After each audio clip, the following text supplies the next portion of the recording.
आज ही डाउनलोड करें Skymet mobile app, पूछे मौसम का हाल अपनी पसंदीदा भाषा में और रहे बाकियों से एक कदम आगे। नमस्ते दोस्तों, स्काईमेट वेदर में आप सभी का बहुत बहुत स्वागत है। मेरा नाम महेश पलावत है। 1 जनवरी हो गई है, 2025 का शुभारंभ हो गया है और हम देखेंगे कि अब जो पहला सप्ताह है जनवरी का 2025 का, उसमें मौसम कैसा रहने वाला है। तो आपने देखा होगा कि लगातार तो बर्फबारी हो रही है और काफी अच्छा स्नोफॉल हुआ है इस बार पहाड़ों पर। और अब लग रहा है कि जो पूरा सप्ताह है, यानी कि आज से ही ऊंचे पहाड़ों पर हल्का स्नोफॉल शुरू हो जाएगा। कल 2 जनवरी को थोड़ा सा इंटेंसिटी बढ़ेगी, उसके बाद ये 6 या 7 जनवरी तक पहाड़ों पर लगातार बर्फबारी होती रहेगी। कहीं ज्यादा होगी, कहीं कम होगी, लेकिन हम कह सकते हैं कि जो अपर रीचेज है, ऊंचे पहाड़ हैं, गिलगिट बाल्टिस्तान, मुजफ्फराबाद, लद्दाख, जम्मू कश्मीर, हिमाचल और उत्तराखंड के, वहां पर स्नोफॉल ज्यादा होगा और निचले इलाकों में हल्का स्नोफॉल हो सकता है और बारिश भी हो सकती है। तो ये एक अपडेट है। एक के बाद एक वेस्टर्न डिस्टर्बेंस आ रहे हैं। ये पीछे वाला वेस्टर्न डिस्टर्बेंस 4 जनवरी को यहाँ पहुंच जाएगा। ऑलरेडी एक वेस्टर्न डिस्टर्बेंस है और अब कह सकते हैं कि ये एंटी साइक्लोन जो है वो धीरे धीरे हटेगा, क्योंकि जो नॉर्दर्ली विंड, अभी तो फिलहाल नॉर्दर्ली विंड चल रही है, लेकिन ये धीरे धीरे चेंज होंगी क्योंकि वेस्टर्न डिस्टर्बेंस आगे आएगा।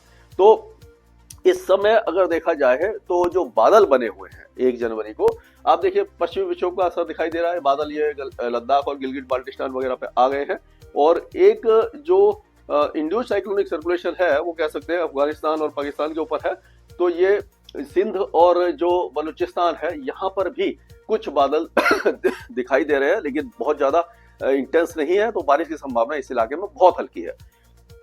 अब कोहरा अभी भी आप देख सकते हैं कि ये कई इलाकों में दिखाई दे रहा है। और ये देखिए, ये यहाँ से आप देखेंगे कि ये कोहरा जो है, ये पूरा जो इलाका है, यहाँ से लेकर के ये गंगा के मैदानी क्षेत्र है और राजस्थान और मध्य प्रदेश के भी कुछ इलाकों में ये कोहरा आपको दिखाई दे रहा होगा। हल्का है, मतलब मैप में बहुत ज्यादा विजिबल नहीं है। अब इसको थोड़ा सा और अगर बड़ा करते हैं, आप देखिए तो ये कोहरा पूरे इलाके में दिखाई दे रहा है। कुछ बादल है जो ये तेलंगाना और आपका कर्नाटक में दिखाई दे रहे हैं।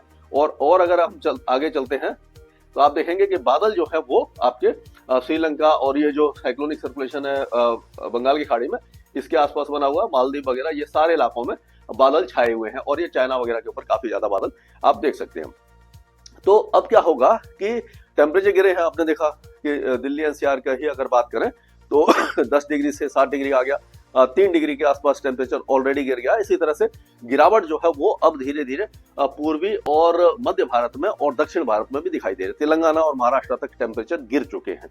अब अगर देखें तो ये जो वेस्टर्न डिस्टर्बेंस है, इसका असर आप देखेंगे कि ये जो अफगानिस्तान और उत्तरी पाकिस्तान के साथ साथ ये जो भारत के पहाड़ी क्षेत्र हैं, यहाँ पर ये इसका स्नोफॉल वगैरह शुरू हो जाएगा। और जैसे ही वेस्टर्न डिस्टर्बेंस पास आता है तो क्या होगा कि 2 दिनों के बाद जो हवाएं हैं वो बदलना शुरू हो जाएंगी। जो उत्तरी हवा है वो रुक जाएंगी और फिर से जो न्यूनतम तापमान है वो बढ़ेंगे।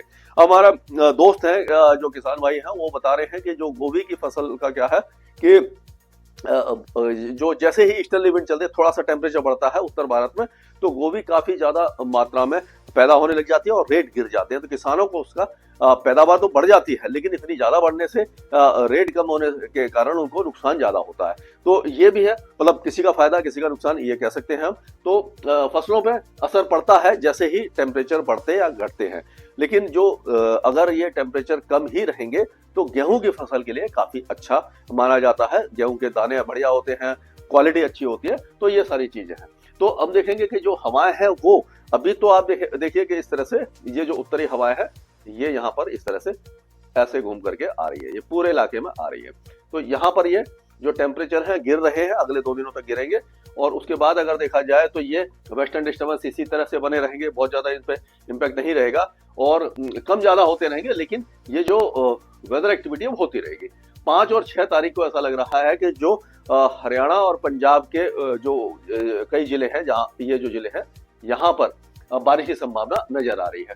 हम कह सकते हैं कि जो गुरदासपुर, पठानकोट, अमृतसर से लेकर के लुधियाना, पटियाला, ये जो इलाके हैं, यहाँ तक बारिश हो सकती है। उसी तरह कुरुक्षेत्र, करनाल और अम्बाला और जो पंचकुला वगैरह जो हरियाणा के जिले हैं, यहाँ पर भी बारिश की संभावना नजर आ रही है 5 और 6 तारीख को। लेकिन इसका असर दिल्ली एनसीआर तक काफी कम दिखाई देगा, ऐसा अभी लग रहा है।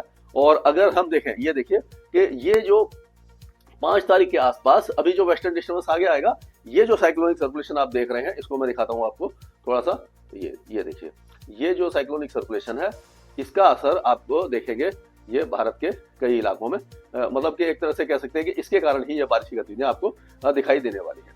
तो यहाँ पर ये जो साइक्लोनिक सर्कुलेशन आप देख रहे हो, ये भारत का नक्शा है, और ये जो हवाएं घूम रही है, ये साइक्लोनिक सर्कुलेशन है।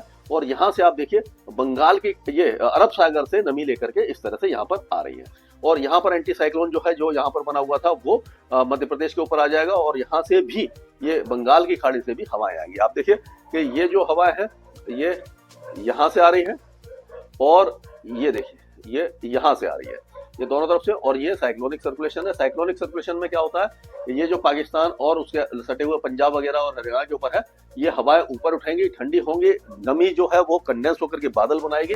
यहाँ से भी नमी आ रही है, और ये बंगाल की खाड़ी से भी, दोनों तरफ से जो नमी आएगी, उसके कारण जो 5 और 6 तारीख की बारिश है वो उत्तर भारत के कुछ इलाकों में हो सकती है।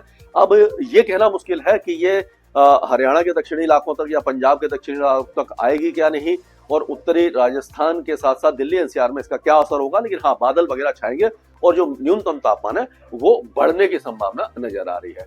और जब आगे चलेंगे हम, तो ये जो साइक्लोनिक सर्कुलेशन आप देखेंगे, ये देखिए, ये यहाँ तक आ गया, ये मतलब इस जगह पर आ गया, ये पंजाब और हरियाणा के ऊपर आ गया। तो यही है जो 5 तारीख से लेकर के 6 तारीख, यानी कि शाम 5 तारीख की शाम से लेकर के और जो 6 की सुबह या दोपहर तक है, तब तक के लिए ये बारिश की गतिविधियां उत्तर भारत में दिखाई देगी, और एंटी साइक्लोन बन जाएगा। ये देखिए, यहाँ पर भी आप देखेंगे कि जो हवाएं हैं, यहाँ से नमी लेकर के आ रही है, और यहाँ से भी ये नमी लेकर के आ रही है, दोनों तरफ से ये नमी लेकर के आएंगी।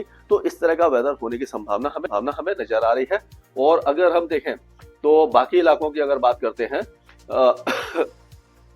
भारत के, तो हम देखेंगे कि उत्तर प्रदेश, बिहार, झारखंड, ये जो इलाके हैं, यहाँ पर अभी भी कोहरा छाया रहेगा, और ये हरियाणा और दिल्ली के आसपास थोड़ा सा कम हो जाएगा। और जो पॉल्यूशन है, क्योंकि हवा तेज चलेगी, अगले 2-3 दिनों के दौरान तेज हवा चल सकती है, जिसके कारण ठंड बढ़ जाएगी, यानी कि दिन में सर्दी बढ़ेगी, लेकिन सुबह के तापमान, क्योंकि वेस्टर्न डिस्टर्बेंस आएगा, थोड़े से बढ़ जाएंगे। लेकिन जो पूरा इलाका है, बाकी आप देखेंगे कि दिल्ली से लेकर के राजस्थान, मध्य प्रदेश, छत्तीसगढ़, उत्तर प्रदेश, बिहार, झारखंड, पश्चिम बंगाल, पूर्वोत्तर राज्यों के साथ साथ महाराष्ट्र और तेलंगाना और उड़ीसा, गुजरात, ये सारे इलाके एक तरह से पूरी तरह से ड्राई रहेंगे, यहाँ पर वेदर एक्टिविटी नहीं होगी, तापमान गिर रहे हैं, ठंडक बढ़ेगी, 2-3 दिनों तक बढ़ेगी। और अगर दक्षिण भारत की बात करें, तो दक्षिण भारत भी लगभग शुष्क रहेगा, केवल दक्षिणी तमिलनाडु में बारिश की संभावना हमें नजर आ रही है। अंडमान और निकोबार द्वीप समूह के भी दक्षिणी द्वीपों में हल्की बारिश होगी, लक्षद्वीप में बारिश नहीं होगी। तो इस तरह का वेदर रहने की संभावना हमें नजर आ रही है। इसके आगे जो भी अपडेट होगा, मैं लगातार आपके साथ साझा करता रहूंगा। स्काईमेट वेदर में अभी के लिए मौसम से जुड़ी सटीक जानकारी और खबरों के लिए हमारे YouTube चैनल को सब्सक्राइब करें और बेल आइकन दबाकर हर खबर पर रखें नजर।